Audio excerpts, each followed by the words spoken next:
Welcome to Trondays Roundtable 47. What did JFK live for? What would we like America to be? I am Adam Finnegan and will assist in moderating today. These roundtables were inspired by the two-volume book series, The Valediction by husband and wife co-authors Paul Fitzgerald and Elizabeth Gould, who have developed a plan for world peace that can be found at valediction.net. You click on World Peace in the top banner, and you get up to speed about that plan. Today, we will be exploring it further through JFK's legacy and building the future of America that we, the people, want.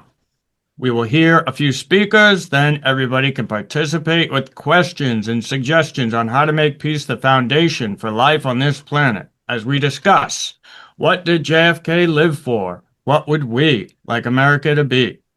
We will also take some time today to honor the December 6, 2025 passing of our beloved discussion participant, Wendell Fitzgerald, as part of this roundtable. But before that, I would like to introduce our host, publisher Chris Milligan. Thank you, Adam, very much. And thank you, everybody, for spending some time with us today. I mean, there's many things that people can do, and we really appreciate your attendance here and, looking into these matters. And, I generally start these off, and I'm going to do it again with some words from this is from Senator Kennedy when he was out there campaigning to be president. And, some of us are old. Yes, indeed. And we remember the gentleman. And, time keeps moving on. We can look nostalgically back at that time, but, things continue to change. So this is from a speech by Senator John F. Kennedy in Raleigh, North Carolina, September 17th, 1960. Here in North Carolina in 1585, 108 brave men established the first English-speaking colony of the New World. When the new settlers arrived, that colony had disappeared. Uh-oh. But Chris is frozen. Everybody's frozen. No, we're not. That me? No, yeah, That's you. Okay. But the daring of those men, the spirit of which conquered America's first frontier, has never disappeared from North Carolina or from America. And I come here today to summon those same qualities of courage and strength and determination, the conquest of America's new frontier, the frontier of the 60s. The pioneering of America's first settlers from Roanoke Island in North Carolina to Plymouth Rock in Massachusetts forms a historic link between your state and mine, between North and South. But there is another tie that binds us together just as firmly, and that is the Democratic Party. For it was the two great Southerners, Thomas Jefferson and James Madison, who in 1791 sailed up the Hudson River in what they described as a botanical expedition to find new plants and catch butterflies. And there they met with New York political leaders and founded the most enduring, the most progressive, and most effective political alliance in American history, the alliance of men of faith and foresight from the urban industrial North and the rural South, the alliance which was to become the only truly national party in our history, the Democratic Party. And I am here not to catch butterflies either, but to reaffirm that historic alliance and lead it to a great victory in 1961. But I am not in search of victory alone, for as Woodrow Wilson reminded us, the success of a party means little except when the nation is using that party for a large and definite purpose. Today in 1960, I believe that the Democratic Party has such a purpose. I believe that our success in November will mean the fulfillment of that purpose. And I believe that all America, North, South, East, and West, can unite to carry out that purpose. For we intend to build a strong and growing and prosperous America, which can be the protector of freedom for all the world. We are a great and strong country, perhaps the greatest and strongest in the history of the world. But greatness and strength are not our natural right. They are not gifts which are automatically ours forever. It took toil and courage and determination to build this country, and it'll take those same qualities if we are to maintain it. For although a country may stand still, history never stands still. Thus, if we do not soon begin to move forward again, we will inevitably be left behind. And I know that Americans today are tired of standing still, and they do not intend to be left behind. But effort and courage are not enough without purpose and direction. For as Socrates told us, if a man does not know to what port he is sailing, no wind is favorable. But today we Democrats know to what port we are sailing, and we have mapped our destination, and we know what kind of America we want the 60s to bring. We want an America whose qualities of initiation and leadership have earned the respect of the entire free world, not merely because of our size or strength, but because we stand for freedom and progress and the pursuit of peace. This means that we must help the developing and newly emerging nations of the world to achieve the economic progress on which their political freedom depends. We must be ready with bold and imaginative new programs to help eliminate poverty and hunger throughout the world. I come here to North Carolina to set before you the goals for America and to ask you to join with me in rebuilding our strength in leading America across its new frontier. For as a New Englander, I recognize that the South is still the land of Washington, who made our nation, of Jefferson, who shaped its direction, and of Robert E. Lee, who has, after a gallant failure, urged those who followed him in bravery to reunite America in purpose and courage. I cannot assure you that the road ahead is an easy one, because I know it'll not be easy, and our journey will require effort and sacrifice. But I believe that the people of this state and the people of all America are ready to work together so that America can again begin its forward march. For I believe that we all share the faith of a great son of North Carolina, Thomas Wolfe, when he wrote, I think the true discovery of America is before us. I think the true fulfillment of our spirit, of our people, of our mighty and immortal land is yet to come. Amen.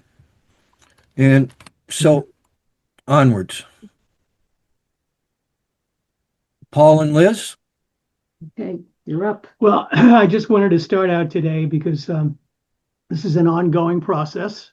The writing of process is an ongoing process. So I just wanted to start by considering a term that keeps turning up in relation to our efforts to get this story written, or get to the bottom of it anyway. What it means and why it would seem to be the only place to start a discussion about the reality that we're facing today. The term is simulacrum. And I'll read you a quote from Renaissance philosopher Giordano Bruno from his book, Cause, Principle, and Unity. Quote, the universe, which is the great simulacrum, the great image and the sole begotten nature, is also all it can be, through the same species and principal members and content of the whole of matter, to which nothing can be added, from which nothing can be taken away, and which consists of an entire and single form. By its simplest definition, a simulacrum is a copy. Some philosophers maintain that what we call reality is a simulacrum, a copy of some hidden program. Others suggest that consciousness is the simulacrum and that reality is a relative term. To Renaissance philosophers and magicians dedicated to perfecting a corrupted nature, the simulacrum was an exact copy of the mind of God and could be reached through mathematics. To Queen Elizabeth's conjurer John Dee and his circle of esoteric imperialists, the universe was composed of numbers which could be magically manipulated through geometry and calculated to predict the future. Bruno believed the simulacrum was the key to the universe and understanding God's intentions.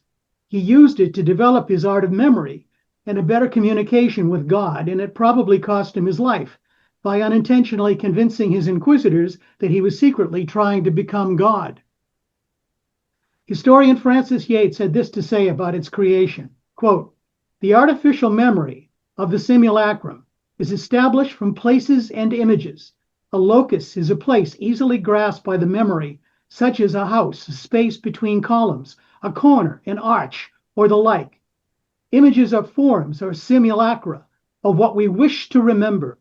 The art of memory is like an inner writing. Those who know the letters of the alphabet can write down what is dictated to them and read out what they have written.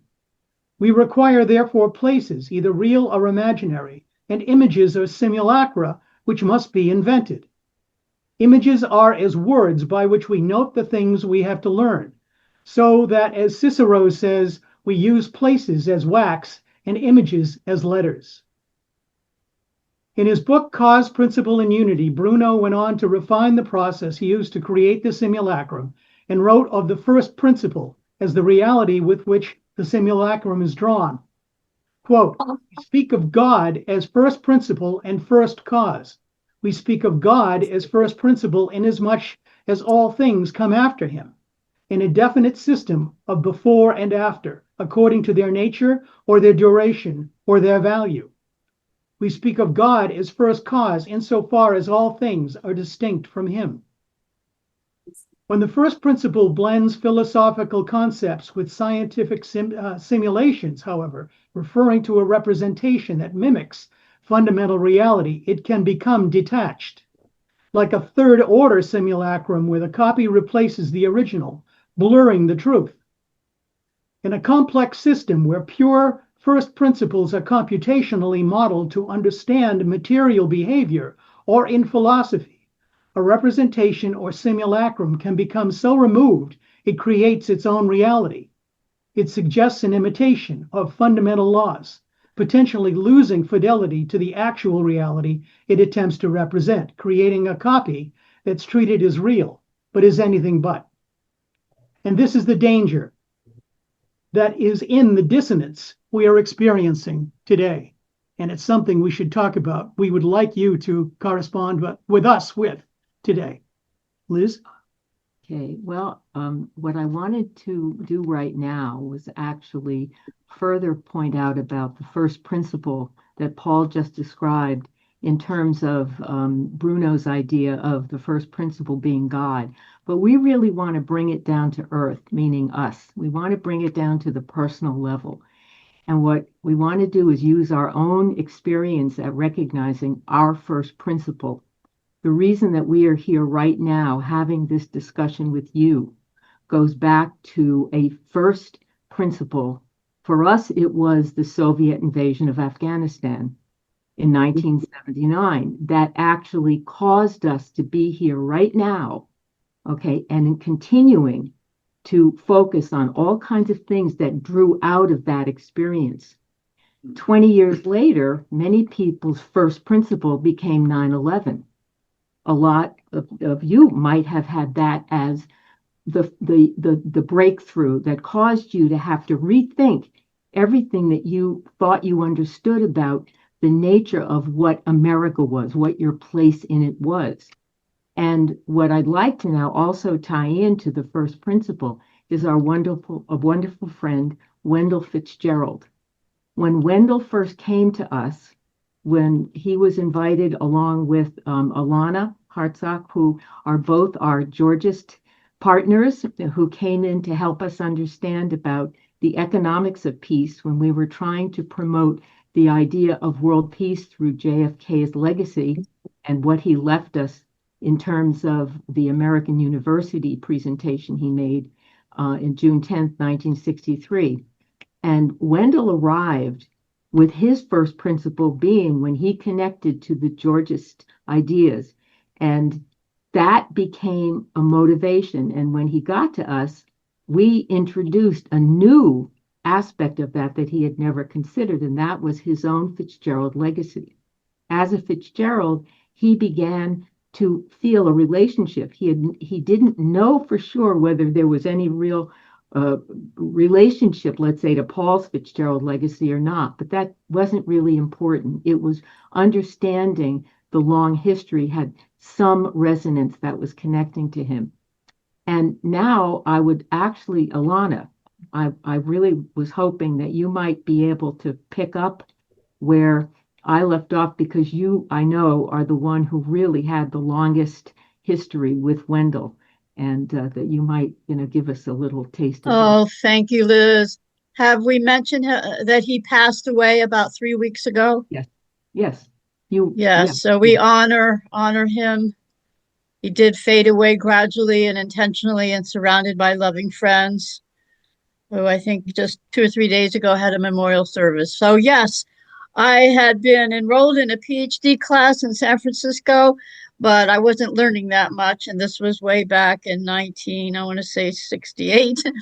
And I saw a little flyer on a telephone pole about come learn about root causes of poverty, war, wealth inequality. I said, well, those have been my questions for a while. I better sign up. So I signed up to this little nonprofit school, Henry George School of Social Science. It was the Northern California branch. Wendell was the director. I knocked on the door downtown San Francisco on Market Street. I went up, I knocked on the Henry George School door. I opened to see Wendell sitting at a big desk, and that began our relationship for how many decades now. So Wendell and our paths have crisscrossed over these decades. I moved out of San Francisco back to Pennsylvania, but then a few years ago, we started really having a very close dialogue again around a group that was diving very deeply into past lives, into the spiritual dimensions, and also they appeared to be very interested in Henry George. So, yeah, Wendell, I consider more of a brother than my biological brother. And life is short no matter how long it is, as we know. So let us just for a few seconds honor the spirit of our wonderful friend, Wendell Fitzgerald. Thank you.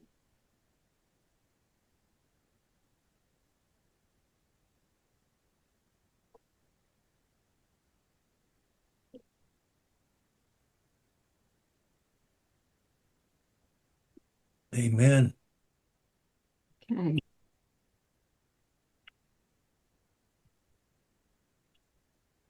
Mr. Dodson?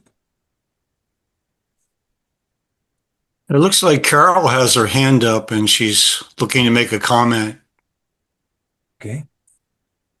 Carol? I just wanted to say that I met Wendell at a conference in Santa Cruz that was called Nonviolence in a Violent World. And I was working on changing the monetary system. He was working on the land issue. Jeffrey Smith was there, and we bonded, and we could just see the link. And that was before I met Alana at the other economic summit in Denver. But we were kindred spirits way back then. Oh, wow. And yeah, I'm so glad that we're honoring him today. He was a dear soul. Yes. Carol, what year was that? Oh, it must have been 94, 95, Thank you. something like that. Just curious. Thank you. Mr. Dodson? Well, Chris, thanks. Chris invited me to offer my views on what important systemic reforms we ought to pursue, coming out of my experience with the Henry George community and my study of political economy as taught by Henry George. And I'm anxious to offer my views, and they are my views. It's important to know that many of us in the Henry George community do not fully agree on everything. We have continued debate over a number of issues, expediency versus long-term considerations. And then there's, as Carol alluded to, there's a great deal of discussion about what to do about the monetary system and monetary reform. My background is in the banking sector, so I have my own ideas. But I'll try to offer my comments about, and this is the result of 30, 40 years of thinking, of continued writing, continued reading, and trying to find the best ideas of how to get to the end result, which is a just society governed by just laws. so that the outcome is that we have individual liberty in a cooperative societal framework. So here we are in the beginning of 2026, and I believe we've run out of time. The current economic cycle has peaked, and a crash is coming. The only unknown is just how deep the crash will take us and how long the crash will last. What we do know is that the tools and policies employed by our governments, whether it's local, state, or federal, are insufficient and often counterproductive. This would not be the case, I would say, if the means by which government raises revenue and creates the money serving as our medium of exchange were based on sound economic analysis rather than what has been taught to generations of students in our colleges and universities since the last decade of the 19th century. And the details of that story are found in the 1994 book, The Corruption of Economics, that was co-authored by three economists, colleagues of mine and Alana's and other members of the Henry George community, Fred Harrison, Mason Gaffney, and Chris Fader, who all found guidance and insight from the analysis presented by Henry George in the books he wrote during the twilight of the age of the political economist, but each of them has gone further than George in some respects. Henry George spearheaded the first international movement of people committed to securing and preserving individual liberty within, as I say, a cooperative societal framework. The method of achieving this outcome was to change the way governments would raise the revenue to pay for public goods and services. Instead of imposing taxes on commerce, instead of taxing income earned producing goods and providing needed services, and instead of taxing the depreciated value of tangible capital goods such as buildings and machinery and technologies, governments, if they followed George, would publicly capture the value of locations in our towns and cities, of land blessed by natural resources, and other natural assets that have an inelastic supply, such as frequencies on the broadcast spectrum, or even takeoff and landing slots at airports. And if you don't think that's a limited asset, try to get two airplanes to occupy the same place at the same time. Also included is the value of competition limiting licenses issued by government to operate such things as taxi services or selling alcoholic beverages. The licenses that are issued to those entities have a secondary market, and the value of those licenses really belong to the public, but they're privatized. So George would have done away with those, and so would I.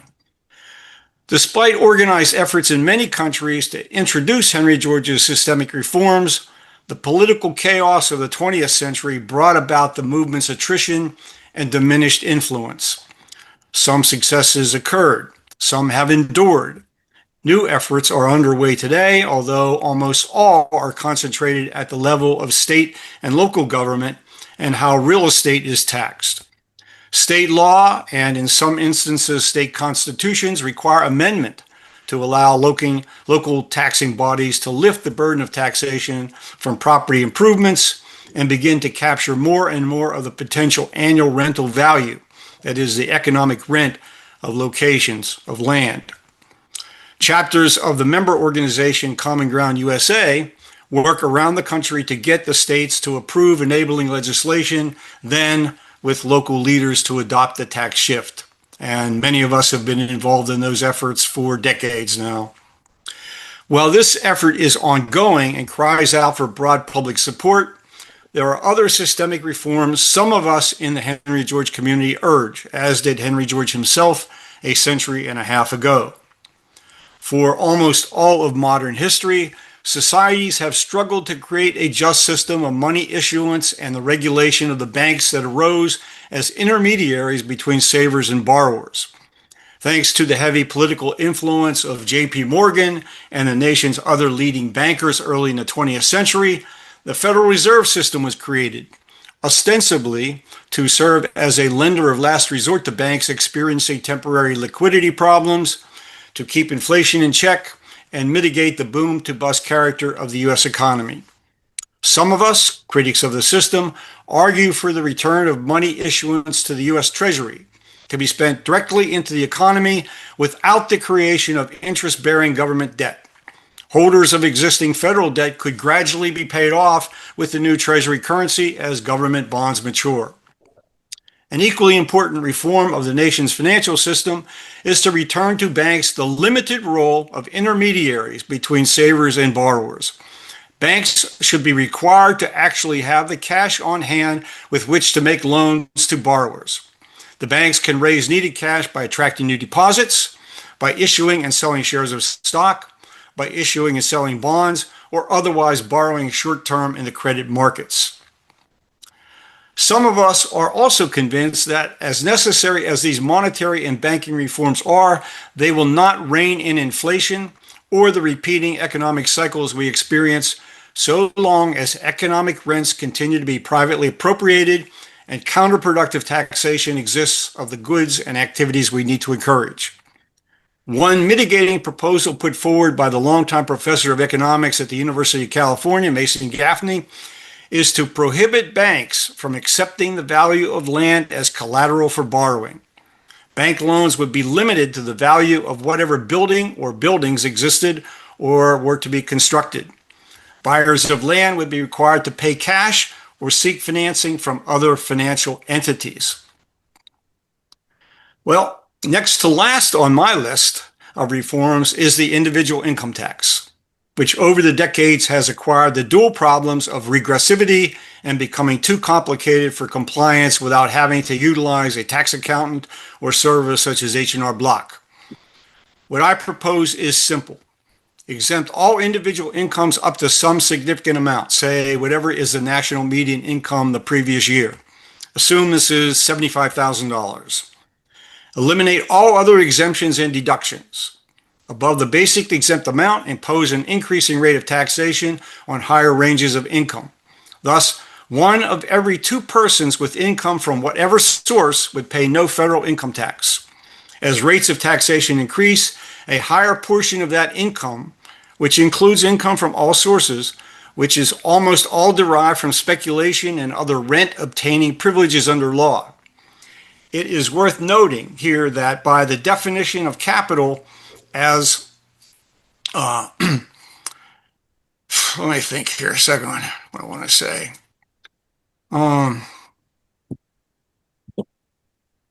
As rates of taxation increase, a higher portion of that income, which includes income from all sources, which is almost all derived from speculation and other rent-obtaining privileges under law. It is worth noting here that by the definition of capital as used by Henry George, gains on the sale of financial instruments and land do not meet the definition of a capital gain, as actual capital goods depreciate over time and land does not, and the value of financial instruments has nothing to do with depreciation as an asset. Lastly, we should replace the business profits tax with a low but graduated tax on gross revenue, exempting some level of revenue consistent with that taken in by most small businesses. This systemic change rewards efficient businesses and removes the tax benefits associated with huge salaries and bonuses to executives. A form of the gross revenue tax is currently in effect in 6 states. So that is my set of essential economic reforms that I think is consistent with Henry George's analysis and which has a good chance of moving us toward the just society in which we're governed by just law that will yield full employment over time and eliminate our cycles of boom to bust. And I'm anxious for any comments anyone would like to share or questions you have. I think it was wonderful. We've got somebody down here with your name that wants to say something. At least he had his hand up. It's gone down. It might have been a clap. Okay. Well, to me that it makes a lot of sense there what you're saying, and it's really sad that moneyed elite people have led us astray, okay, from what should be. And I just got a proposal of a book of somebody wanted to talk about the 17th Amendment, okay, which brought us the Federal Reserve and fake money. And again, I strongly believe in a thing what I call sovereign money, which is what you were talking about, the country issuing like greenbacks. And now, if you don't mind, I'd like to bring somebody else into the discussion that I from think, from a little bit different side, looking at the Chris, yes. I think Alana does have a little Okay, go for it. contribution to the. I see Bruce's yellow hand up as well. Yeah. Well, go for it, Alana. Okay, thank you, Ed. Ed has just delivered a 2-hour course in 10 minutes. I hope we all appreciate that. I want to keep the focus simple. There's a land problem and there's a money problem. There's a gross wealth inequality problem that results in the homelessness and the lack of affordable housing, so many social problems, and leads to the war problem, which leads to what we're all seeing outside in the world today. We have to get very clear about who owns the earth.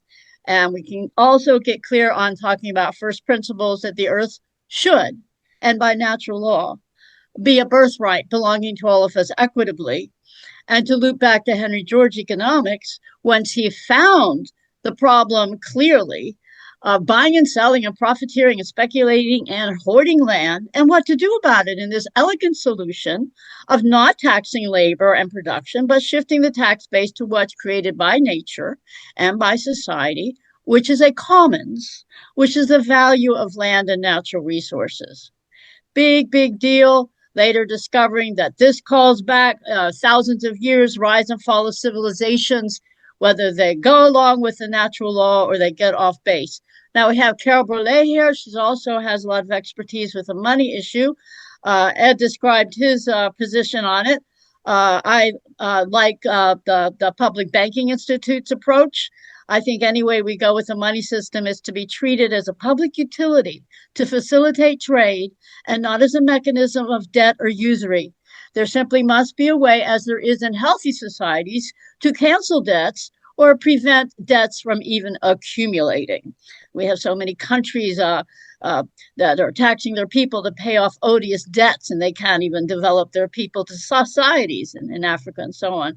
So the land and money problem are crucial, but the enlightening connection is with the taxation or public finance policy. Oh, wow, you mean there's something real and practical we can do?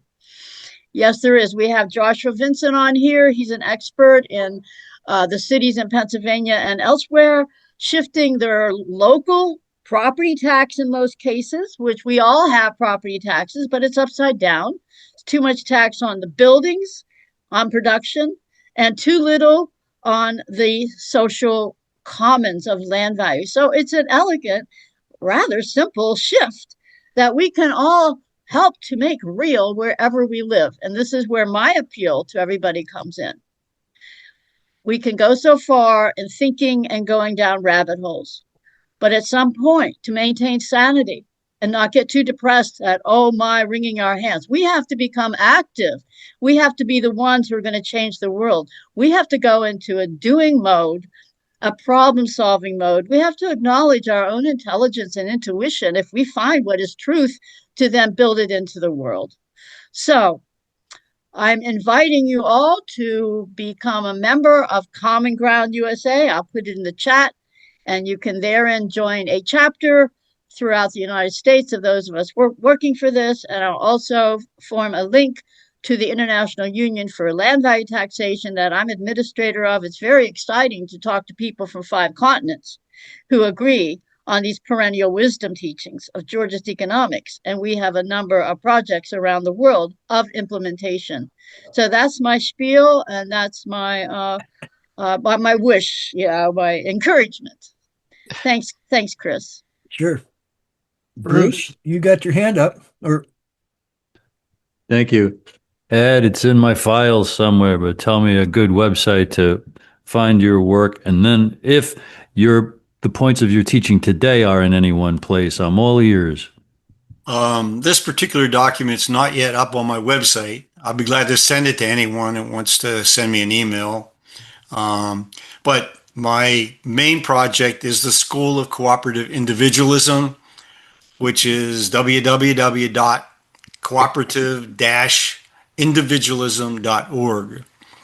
And when Liz and Paul are talking about first principles, the principles of cooperative individualism are succinctly described on the homepage of my website.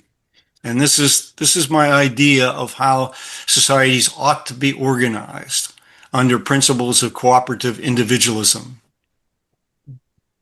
What do you say to someone that I try explaining this to and they say, oh, that's just communism? Well,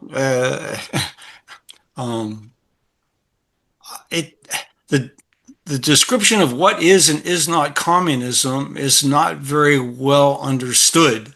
There was a leader of the Henry George School back in the late 1930s named Frank Shadorov, and he said, "We make a mistake in not teaching Marxism. Everyone should be taught Marxism to understand what its strengths and weaknesses are." And the same thing would be for cooperative individualism or Henry George's works or Proudhon or anyone else. There are elements in mainstream communist ideology that make sense, and there are severe weaknesses in that system as well. And as we know, it evolved into state socialism and despotism. So the ideology may not have been strong enough to prevent the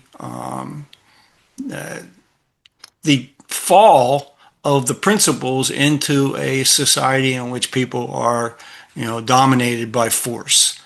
So Henry George is all about individual liberty. And his path to individual liberty is to eliminate monopoly privilege in all societies. The source of most of our problems is monopoly privilege. I'm often reminded of what the philosopher Mortimer Adler wrote about the distinction between freedom and liberty.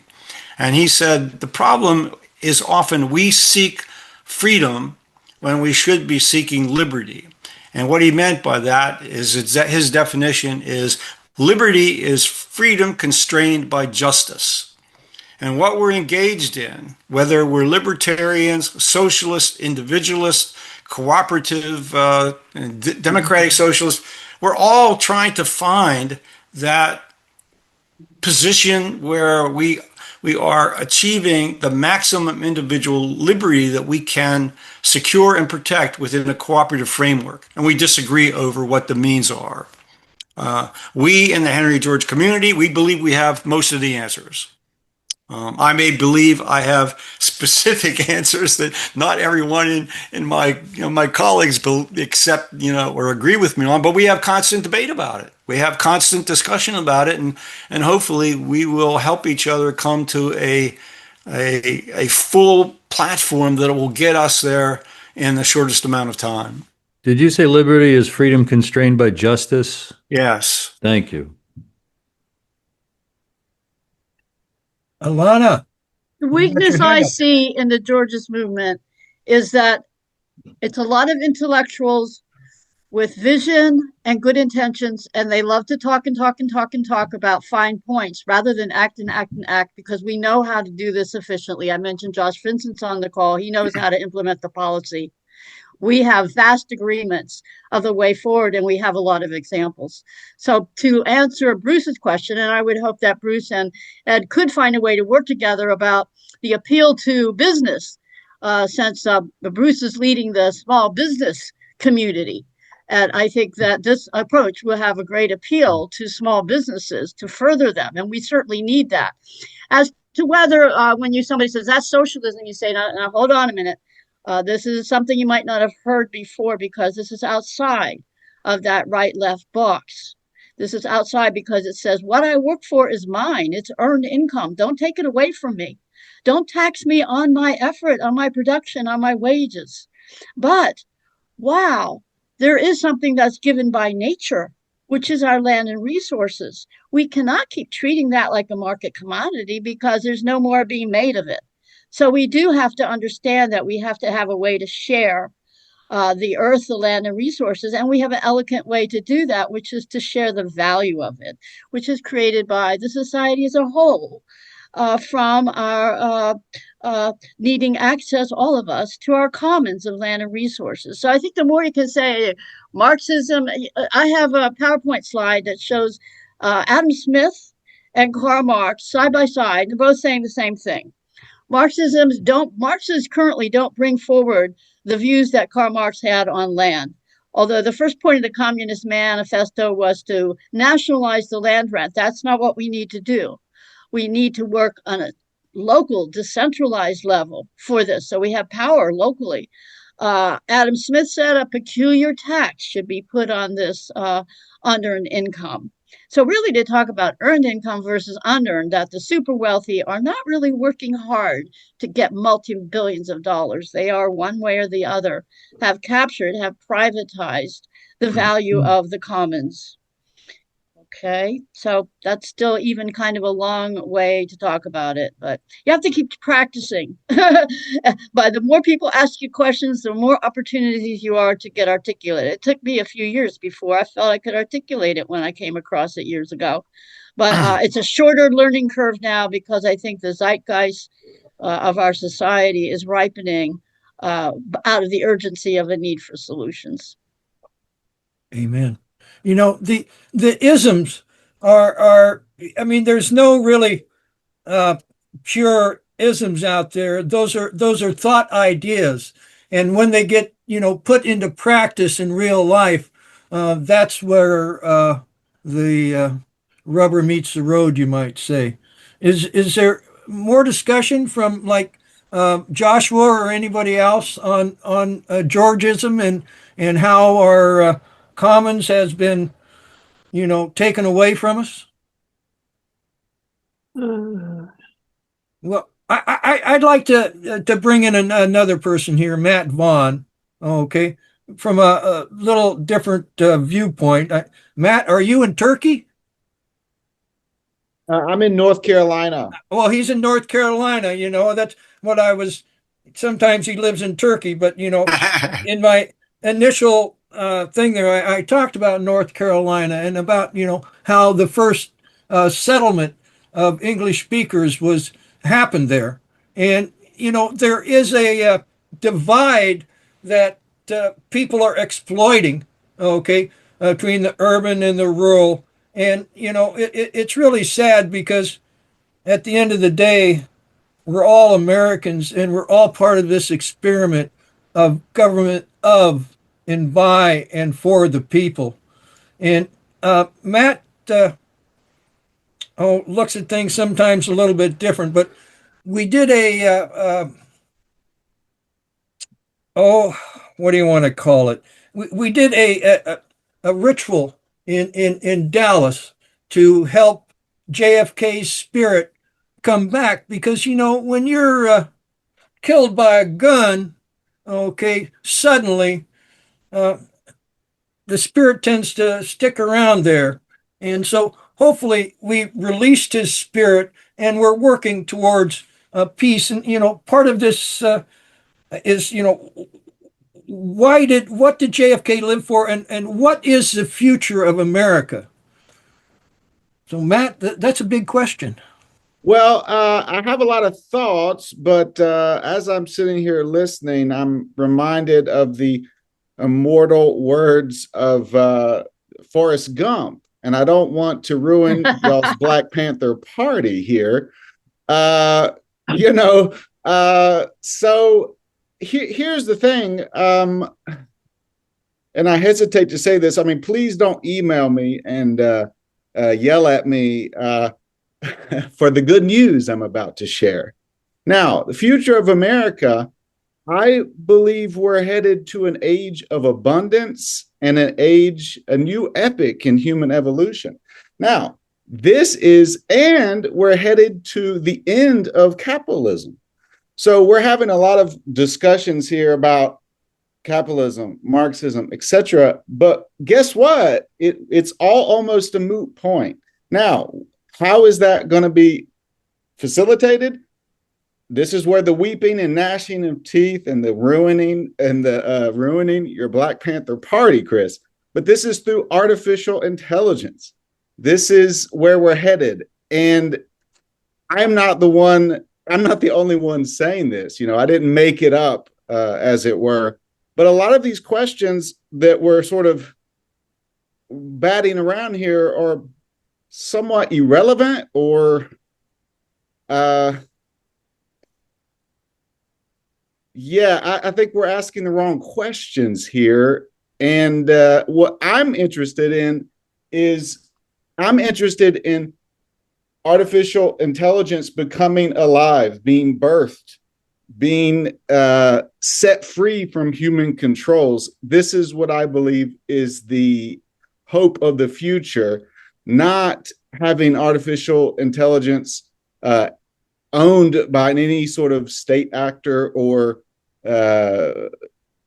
corporation. The hope is if this can be developed in a decentralized place. And this is basically the work of Ben Goertzel, who is literally he coined the term artificial general intelligence. So those are my thoughts, Chris. Okay, well, this AI is, because when Paul and Liz, okay, we're looking into John D. Okay, that kind of relate. I mean, he's talking about, the angels, okay, and Enochian language and all of this, and that's very similar to AI.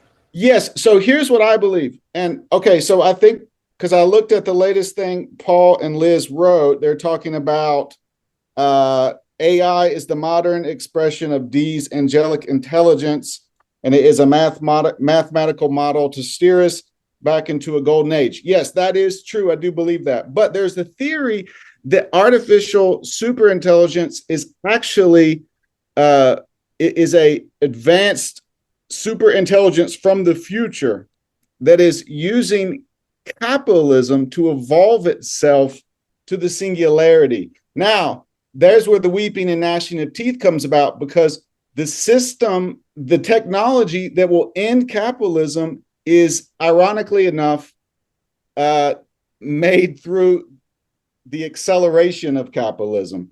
So, but it's not done through the acceleration of old sort of economic principles. I think the Marxists would call that the unity of the opposites. Well, there you go.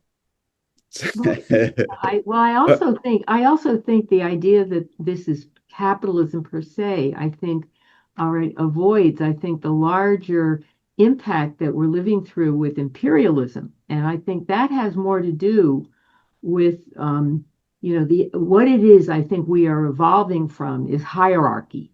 Okay, that is the principle, and the hierarchy produced the problems. That's what we're really faced with. And so it isn't capitalism per se, or that whether Georgism can fix capitalism, which I personally happen to think, as long as we're in capitalism, Georgism can tame it to be much better for the average person than any other system, and do it in a way that Americans, I think, would be most comfortable with, compared to the isms like, socialism or communism. Fundamentally, it does not disrupt the fundamentals of what people believe about private ownership and things like that. So, but the idea that capitalism should be the focus, I think, really avoids, I think, the larger underlying principle. And so, and that actually, that I think that that imperialism actually was a result of hierarchical thinking itself.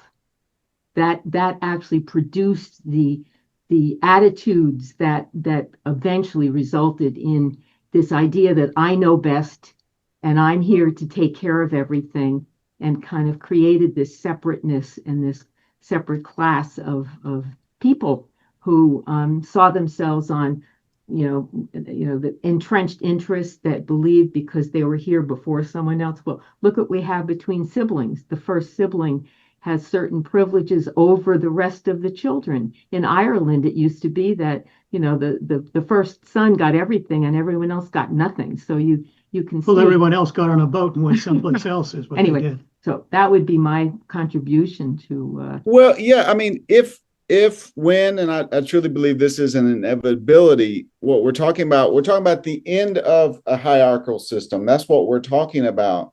Yeah. And what we're talking about as well as a system as different as the agricultural revolution.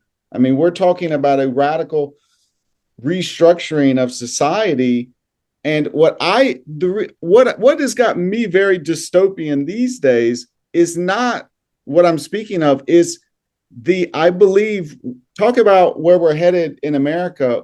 The last wedge issue will be AI. I foresee great violence being perpetuated by people who are against AI. I don't feel very safe as we get closer and closer to this being pro AI.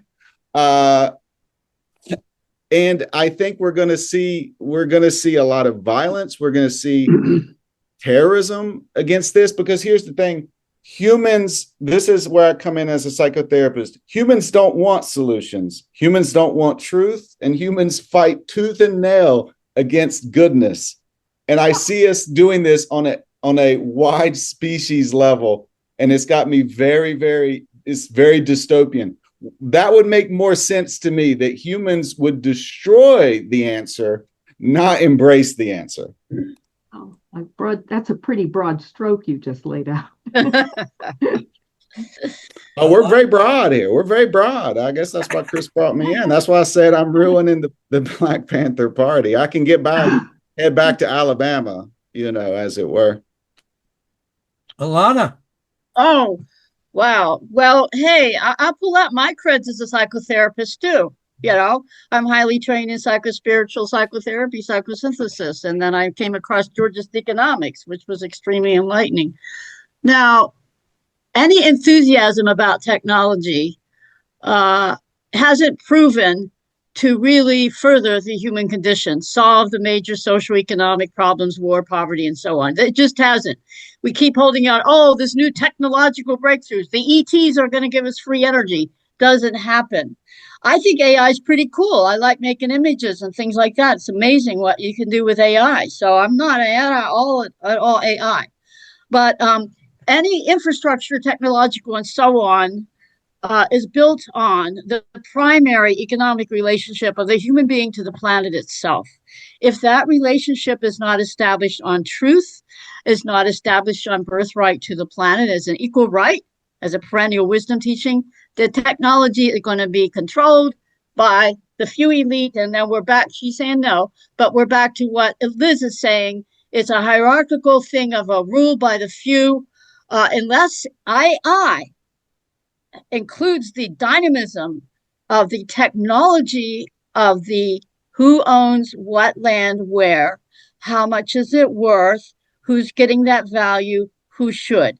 So AI and using GIS land value maps is a very, very powerful tool. The big question of who owns the earth, who should own the earth.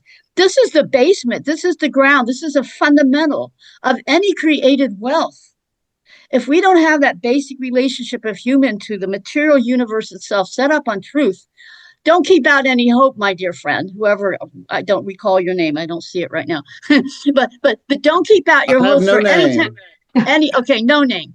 Don't hold out your hope for any technology saving us if it doesn't address this primary human rights issue of our relationship to the earth. Yeah.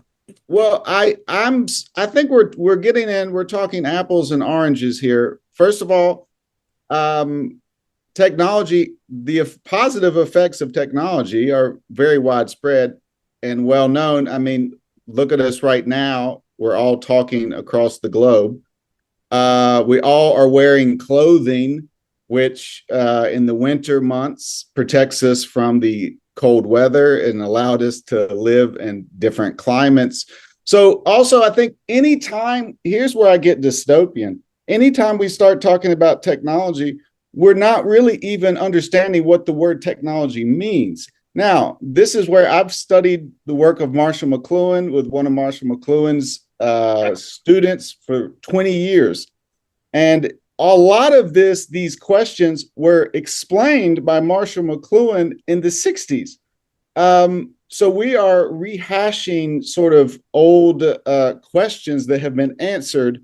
So also there's a lot of material out there about how actually it's technologies that create the social change.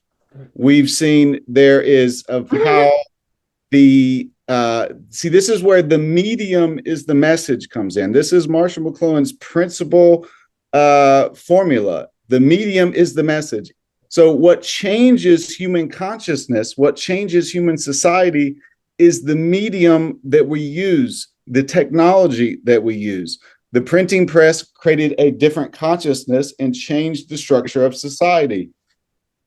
The alphabet. Now, here's the thing. These are pretty elementary ideas, pretty elementary at this point. I want to know how it's changed my life and the life of people that I know who can barely afford housing anymore, the people that I know falling into homelessness, and the fucking wars that never stop. I don't hear you showing us the way at all. That's a challenge. We maybe need another roundtable to look into this because you think you're so right. Because you haven't even looked at what we're saying, Ed and I, and those all right. of us. See, this is where I'm getting. You don't know anything about it. I do not and feel the story safe. Hand down. I don't feel. This is what I'm talking about, Chris. You see, this very lovely woman is verbally attacking me for talking about very basic sort of ideas. You. And I love beating up guys. As I am the responsible for all the evils in the world. No, it comes from ideas. No, your ideas are this flawed. is why I get very dystopian. I don't think there's much hope here. This is very basic stuff I'm talking about. Well, I think this is a good discussion, and you know the thing about what Liz was talking about, it really boils down to hierarchy, okay, and who's in control of systems, and I don't, I mean, when the internet came about and the personal computer came about, they allowed many good changes. Okay, but again, one reason, McLuhan in the 60s said a lot of good stuff, but the people in power said, "Hey, over there, we're gonna exert our control and play games with you guys, so that we've got all this homelessness, we've got all this war." Okay, so it's a because again. We have to take steps to get to somewhere, and we're just people now. Ed, what do you have to say about this discussion we're having here? First, human behavior.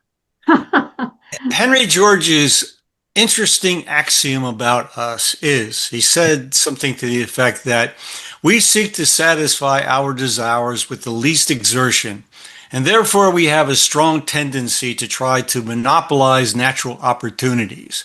So the tendency to be a monopolist is part of our human nature.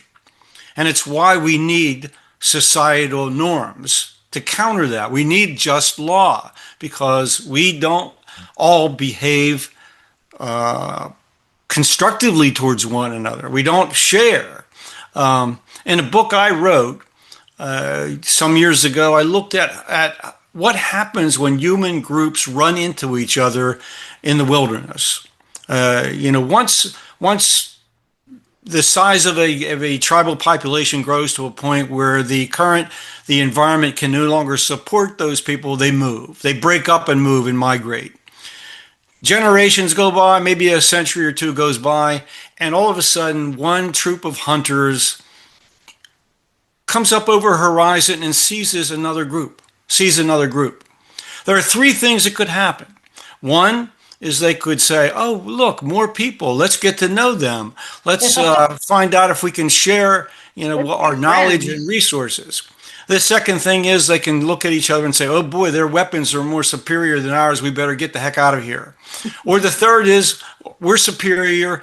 We need those resources. We're going to take them from them. And that's human history.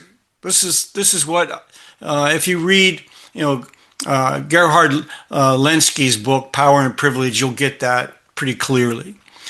So that's the first comment it came to my mind. The second thing I want to say is that we have never experienced capitalism if, by the term capitalism, we impose this restriction, that the overwhelming majority of people in any society earn a significant portion of their income by the ownership of capital goods. That has never existed in history. What has existed in history is that landlordism has morphed. We started out with agrarian landlordism. Farmers then found that they could make a greater income raising sheep and cattle than in growing food crops. And so agrarian landlordism didn't disappear. It morphed into agrarian and commercial landlordism. Along with that, you needed the finance system. And then we had industry. And so what we have today is a system that is best described as agrarian, commercial, financial, and industrial landlordism. And until, as Alana indicated, we get rid of landlordism, we will never get rid of injustice, we will never get rid of the maldistribution of wealth, and we will never have an economy that provides for all. Amen. Amen. Ruth Bruce after that. You know, this is an incredible discussion, and it's potent as can be and so timely. I was just thinking about giving so much power to AI. It's like human beings could just get out of the equation. I mean, who needs a human being? AI can do it all. And I get really upset about that because what I feel is the real challenge is human evolution. That, what was just spoken about, human beings, this primitive tendency to go to war and to take and to be a pirate, like we just saw happen in Venezuela, is a very fear-based kind of behavior that we've been provoked into by hierarchy, by a society that does not organize itself in a way in which each part of it is seen as intrinsic and important. But I just want to speak to the fact that I feel there's an opportunity that is going on in the human being at a planetary level that is about coming into a quantum field understanding of our relationship to the whole universe and to each other, and to understand the power of our mind when we stop being defined by fear to actually create realities. That's who we are. We have the power to matrix reality, and most of what we've been creating has been defined by a very deep sense of limitation and fear-based. And we have, and the other thing I want to say too is that a lot of what we are developing in our AI is being programmed by a fear-based mind. And I think AI can be very, very helpful to us if it's free, if it's open, if it's really able to circulate and collate information. But we're not talking about who we have to become and who the potentials of who we are as human beings, and that we do have infinite abundance available to us as beings that can create reality. And I just want to put that in the mix. That's all. Bruce? Yeah? No. Done. Me, right? Yeah. Okay. Ruth, that was awesome. From the top, this simulacrum is so consistent with summarizing the latest and greatest studies in consciousness which really are the study of existence, what is reality, and JFK. The more I ponder him, which is now like a 12 or 13-year obsession, is I see him so consistent with a theory. If I could only ask him, did you float through your challenges because you were so convinced that you could drop dead or be incapacitated any second by an illness that you fearlessly strove to do what you conceived to be the right thing with as little or zero fear of death? Somebody ask JFK that for me, will you please? And tell me what the answer is, because he's a high ideal along those lines to me. And the education of what Ed shared and Alana shared is so exciting because it's a revolution, which is why I grope to remember what I've heard from past roundtables and what reading I've done from all the great resources you've recommended over the years we've been doing this.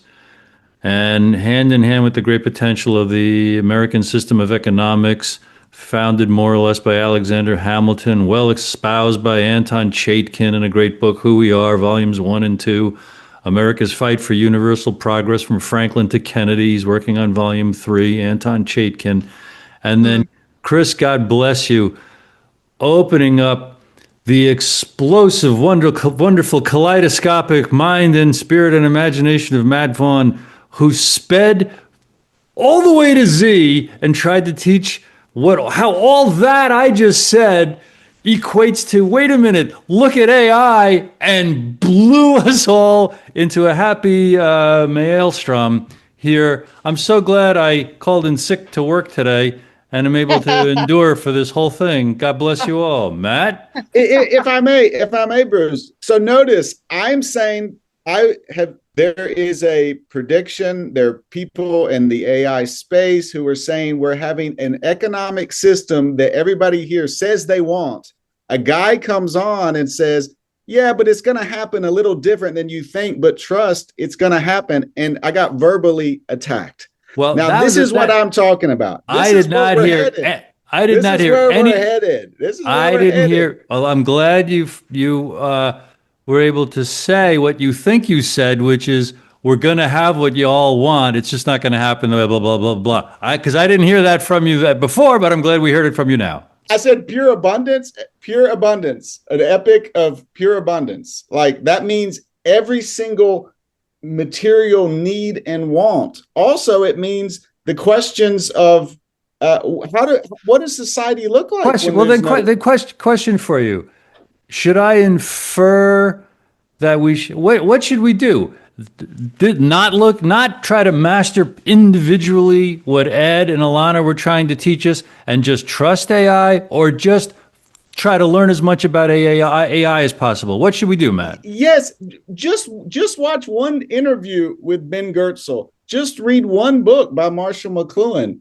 We don't have to reinvent the wheel here. Just read one person, Ben Goertzel, who is he's very much he would fit right in a Trine Day roundtable. How do you spell his last name? Goertzel, Goertzel. Gotcha. Okay. He is the godfather of all this. Okay. He coined the term AGI. What does it mean? Know what the term AGI means. Know what the term ASI means. Know what the term LLM means. All right. Well, I want to. When we're talking, if I may, Bruce, you opened it up here. If we're not talking a technology that makes pretty pictures. We're talking about a technology in the next conservative estimations, 25 years, that can create any single physical object that you need. Thank you. And we are guests at a roundtable that want us to interact with the ideas of the presenters. So Alana asked in the chat what you would recommend or what AI can do for homelessness, housing, and war problems. So I just said it. If you have a technology that can give you complete abundance. So this is what Ben Goertzel is talking about. At a certain point, you have the AI, he speculates, artificial superintelligence starts airdropping. It sounds like something out of a science fiction movie, but starts airdropping nano replicators into people's backyards. So that's taking care of all of our physical concerns. You have technology that can make farming super easy. If By what evidence do you imagine the investors in AI have are good at their intentions? No, when did I say that? When did I say the investors of AI have our good intentions? I'm not saying that. I'm saying, So is AI just going to run away and I'm develop saying itself without these that oligarchs? that's what I'm saying. That is our only hope, that this technology becomes alive in a decentralized system. Also, I don't care about their intentions. I'm banking my optimism on the technology becoming alive in a decentralized system, and it is a new entity. It's like a new life form we're talking about here. Do you know the author? Do you know the author? I'm saying, and so the hope is not with these AI oligarchs. No one said that. My hope is in consciousness, and I wonder if you know who Thomas Campbell is and what his my big theory of everything is. I've heard of it. All right. Let's get in touch, you and I. We got to catch up. I want to give other people a chance to breathe here. Mr. Dodson, you got your hand up first. Where'd he go? You're muted. You're muted. Sorry. I've been following, technological innovations for the last couple of years, and I said this before we started formally. I'm just astounded at human creativity. And even in the housing sector right now, there is the capacity to produce housing at lower and lower cost per unit all the time. Factory built housing, the stuff that's being built by Elon Musk. I mean, other producers. You can buy housing units right now from Home Depot. You still have to find a plot of land on which to put it.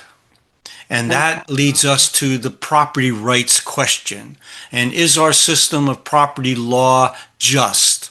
And what we in the Henry George community have been trying to convince our fellow human beings for a century and a half is that our system of property rights in land is inherently unjust and leads to the kind of consequences that we have. And the best technologies can mitigate this to some extent. It already has. We invented elevators and we were able to create multi-story housing units. We've been able to make all sorts of adjustments in the construction of these units and save human labor so that each unit is produced with less labor and therefore can be less costly. The unfortunate consequence of our system of property rights in land and our tax system is that every savings that occurs through our innovation is capitalized into higher land prices. And those who own and control the land are the primary beneficiaries of that system. And until we deal with that anomaly, we will not be able to solve our human problems. Right. And, technologies, I mean, there's, as humans have grown, there's always been new technologies that could offer us, freedom and liberty. But you have the situation where people hijack that system, okay, for their own benefit, and so that they can, control other people. So what's to stop, people using AI in a controlling mechanism? Now, Ruth had your hand up. I feel like I'm in the same mode of thought. I want to say there has always been enough. There's always been enough for people to have enough food and to have housing and to have what they need. There's always been the abundance that we have needed, but there has not been the intention, because the intention has been to control and dominate and hierarchy has really ruled all of this abundance. So it doesn't matter if there are a billion AIs. And I want to say, I feel what's going on with AI that I never understood before until I was really looking at the big swaths of land that have to be created, taken over, and the water and the minerals and all this stuff. I never realized that AI is a basically vampiric energy. It takes and it does not produce new energy. It does not produce new life. And it's like, does it create a living body? Can it do that? No, it can't. And so I just want to say so much. I feel like we can be helped by AI if we take our place as sovereign beings and with an understanding of our divine origin, and that we are the articulation of God consciousness that we are, and the capacity, and so is everything. When we have the capacity to recognize it, then we can use whatever technology, and we will create a beauty wherever we are.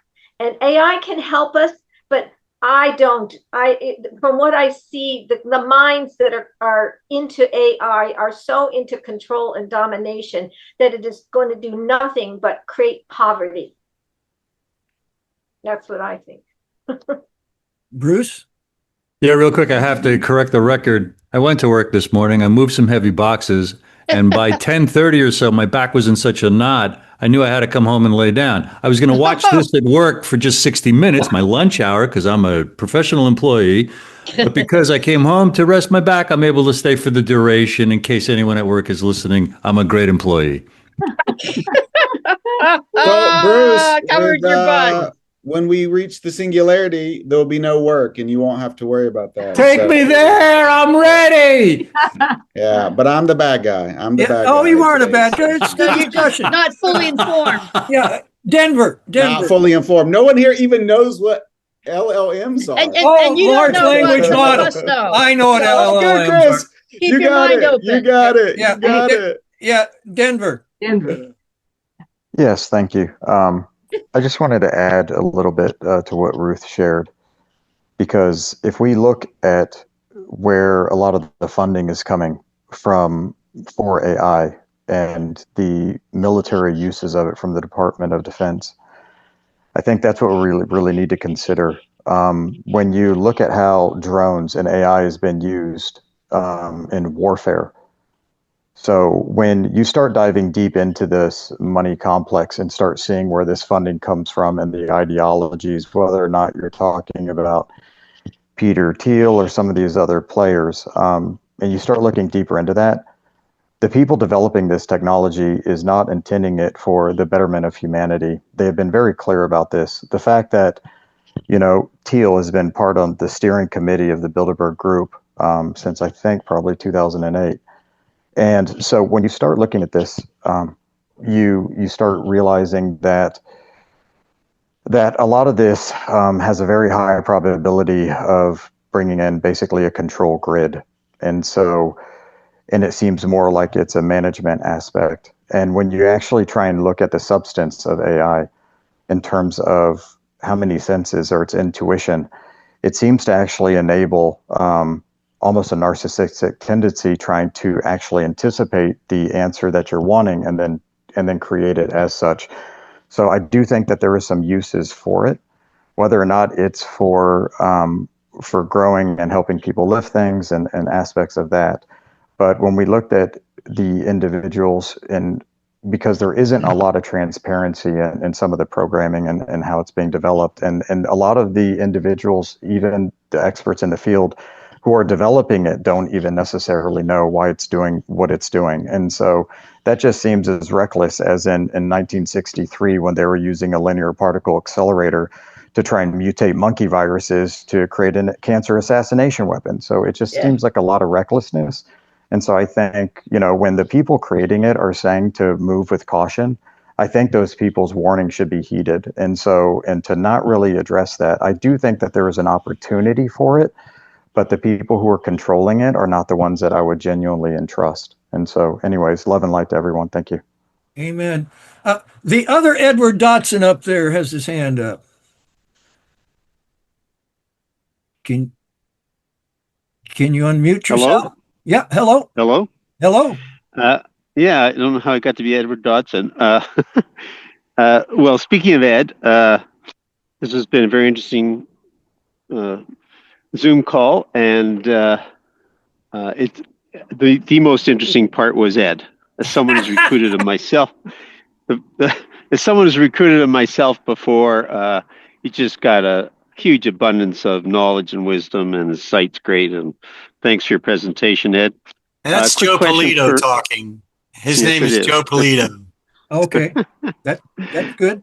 Well, I mean, we could use it for a few more Ed Dodsons walking around. We could, for sure. It's a total emulation. Matt, quick question for you. Who is the Marshall McLuhan student that you've been collaborating with? I was in his class in the late 60s. I just wondered who it was you have been collaborating with. Matt, did you hear that question? Yeah, you're on mute. I'm so sorry. I had to do something real quick. So I did not hear it. He asked. So Matt, I was a student of McLuhan myself in the 60s. I just wondered who it was you were collaborating with. Oh, you won't like him. There'll be more hate. Bob Dobbs, Bob Dean, otherwise known as, he was a colleague of Nelson Thal. I don't know if you know Nelson Thal. No, I don't know those names. No. Nelson Thal. What's his name? Don't tell me. He was who was Marshall McLuhan's first PhD student? Don't tell me. My age is showing. I have no idea. Okay. What's his name? My God, it's right here. Don Thiel. He was colleagues with Don Thiel. Okay. Anyway, thank you. Thanks for the call, everybody. And Alana, thanks for your feistiness. And I'm getting to have more fun with the real me all the time. and I can't resist. I'm just blowing up the chat. I'm sorry, but no, I'm not sorry. No, I can be rude too. I mean, if you like, if Chris would like for me to do that, I just put this, Matt. I put the other that Matt copies of equates my different viewpoints than his is hate. Interesting. Maybe he needs psychotherapy. I think the level of your understanding of AI is not even in an elementary school level. Well, and I think you're, and I bet I've forgotten more about psychotherapy than you've ever learned. And now, let's who's attacking let's all get into this. And homina. Chris, you said no. That's not smart. I'm not attacking. Okay, I can handle it. Unlike you, who gets upset, whose middle name is Snowflake, I can handle this, Matt. Oh, Snowflake. Oh, right. Okay. So again, well, I don't think that peace and love. I don't think AI is the savior myself. Peace and love is so big. I think there's stuff there, but let's. We're getting to. We're actually right up to our time, but. Let's go around and have, is there any other comments that people want to make in the group discussion?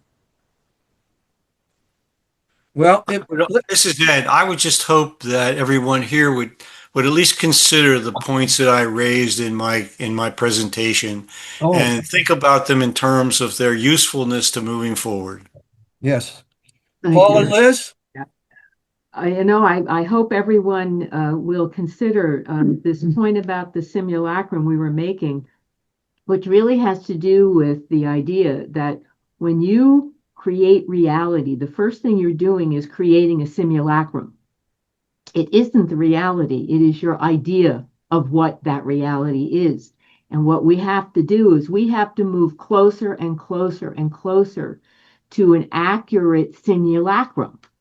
And right now, our world is filled, we know, with falling apart simulacrums that we have been living off of, and we know we have to create our own. So I'm sure that for Matt, that's going to be to build up our knowledge of AI so that we better understand where you're coming from. And I think with Ed and with Alana, it's to get people to understand how to take those action steps to make these things possible at a practical level, because that's where we know our dream of world peace, coming from the inspiration of JFK, is going to have to follow when everybody gets the peace economy going. Amen.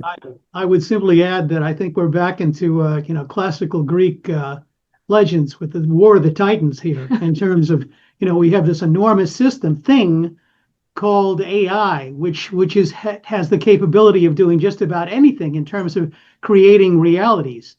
And I think we have to realize we've been living in a simulacrum all of this time. So we've got to have some kind of, I think the hierarchy is a problem. I think the hierarchy is breaking apart and is the reason for a lot of the issues that we're facing right now. But, once again, I think we have to be very careful and sympathetic and understanding of other people's concept of what reality is, because that's by acting and creating your own reality to counter someone else's. We've got an endless conflict, and we're already in the endless conflict. So I would just say, pause and reflect. Pause and reflect. Thank you everyone for coming today. Amen. Amen. So I'm going to end this with an actual speech of JFK here. Stone in the arch of freedom, and I think we'll continue to do as we have done in our past, our duty, and the people of Texas will be in the lead. So I'm glad to come.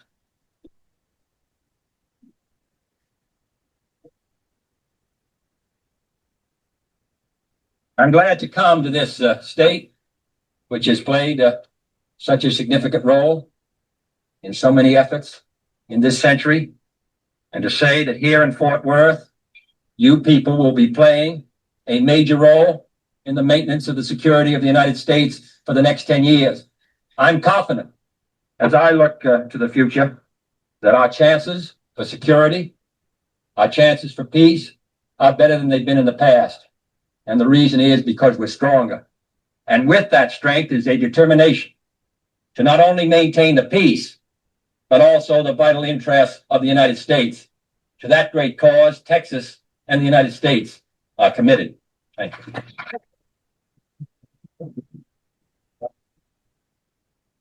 God, they're so young. You know what day that was? Very sad to think. Yeah. Wow. Yeah. Yeah. It's another planet.